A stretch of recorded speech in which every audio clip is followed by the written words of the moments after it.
since Agby. Yes. Right now, speaking of excellent reporters, our next guest covering Bay Area sports for NBC Authentic, Taylor Wirth, with us. How are you today, Taylor? Doing good, fellas. Thanks for having me. Yeah, absolutely. Just want to make sure you weren't hit by any ice or anything when Camilo Duval threw that ice chest. There are reports that somebody swung at it and hit it down the left field line. Are those true? I can't confirm nor deny, but luckily I wasn't at the ballpark that day. But wow, what a scene, and not surprised that it got to that point. Yeah, Taylor Wirth, great follow on Twitter. Actually, a lot right now. He's writing about the Giants, of course. But Taylor, we wanted to see if you might be able to help us understand what's going on with the 49ers and Brandon Aiyuk. I mean, what should the level of alarm be for 49er fans over Brandon Aiyuk right now when he posts on Instagram him telling one of his college teammates that the 49ers said they don't want me? What is going on, Taylor? Yeah, that video was interesting because, I mean, obviously, I think we all know the Niners did not say that to him. They would never tell him that.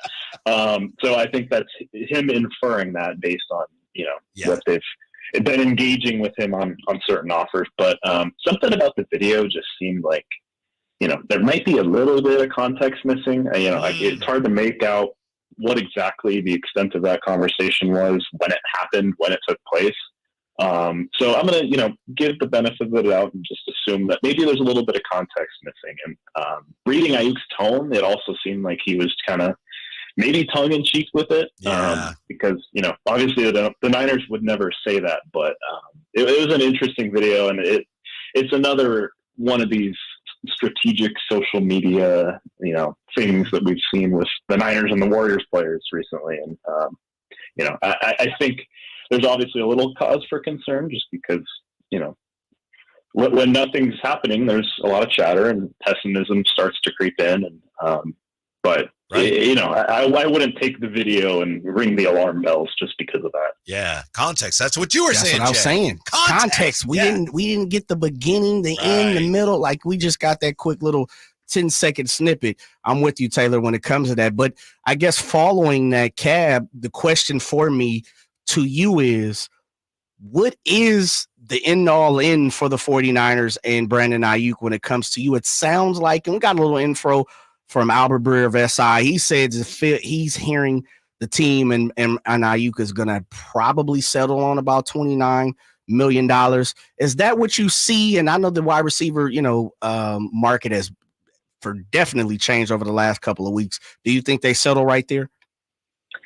Yeah, the market has exploded, and there's been reports that the Niners' latest offer was $26 million, I believe, and there's also been talk that Aiyuk seeking $30 million, which, if we remember, not too long ago, Tyreek set that market around $30 million a few years ago, and we were just like, "Oh my God, what a number!" But that's kind of the going rate for these top guys now. So I believe Ayuk's wide receiver coach came out a few weeks ago and was like, hey, if they offered him the Amon-Ra deal, he would be there tomorrow. And that's 4 years, 120, that's 30 a year. I know the Niners would love not to pay him $30 million a year, but if they're at 26 right now, 29 definitely seems like a reasonable number. I still predict that they're going to work out a deal. They have a reputation of paying their guys. Obviously, right now it's very quiet, and like I said, doubt starts to creep in. But I think 29 is a very fair deal. That would put him fifth, I believe, behind Tyreek and ahead of Jalen Waddle, which that's a pretty good spot for him right now. If you look at where he is as a wide receiver in the league, it's a pretty fair assumption that he's a top 10 guy right now. So I think that's a good number.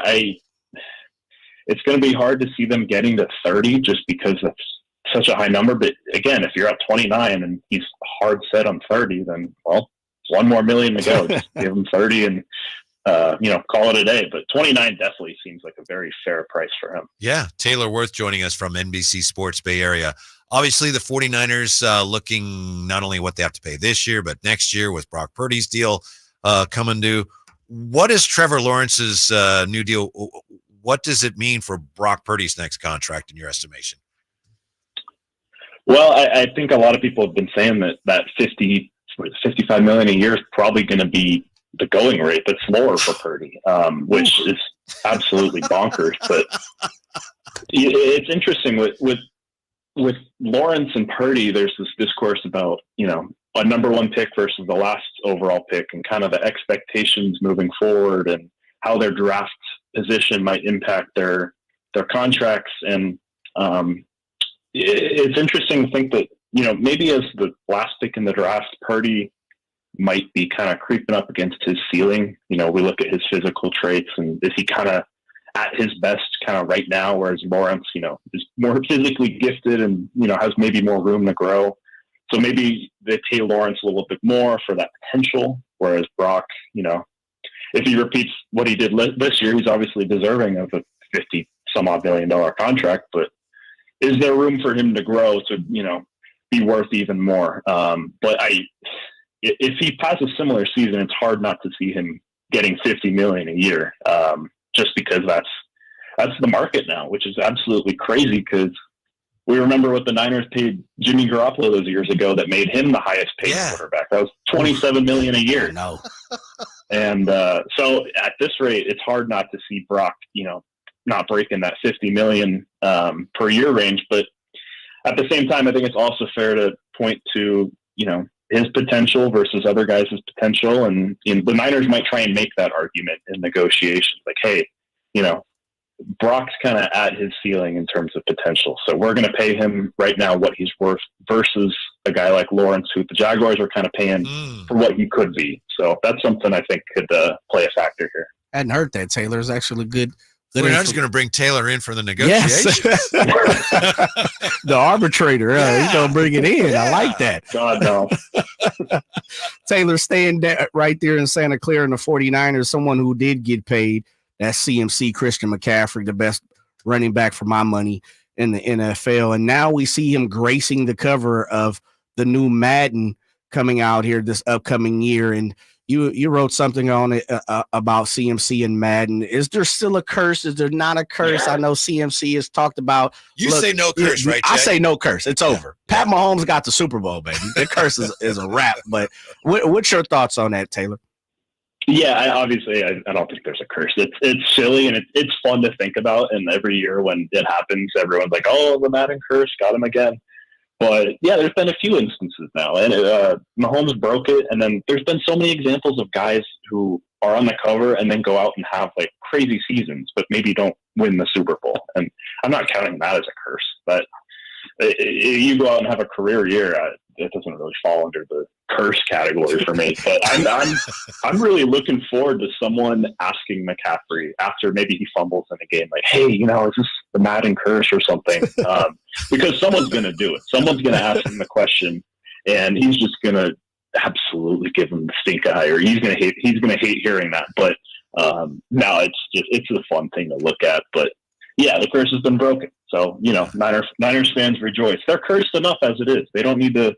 They don't need to worry about a Madden curse. They've had their own fair share of struggles. We'll have to take odds. We'll have to take odds on what reporter will be the first to ask him that question. I like that. Taylor, before we let you go, simple question, but the 49ers were so good last year. They have to be better, one would assume. So where will 49er improvement in 2024 come from? And what areas is it reasonable to expect? And what areas do the 49ers plan to be better this year than they were last year? I think the obvious position for me is the defensive line. They've been looking for that guy opposite Bosa for a while now, and they haven't really found exactly what they've been looking for. I think Leonard Floyd definitely could be that, but also the interior of the defensive line.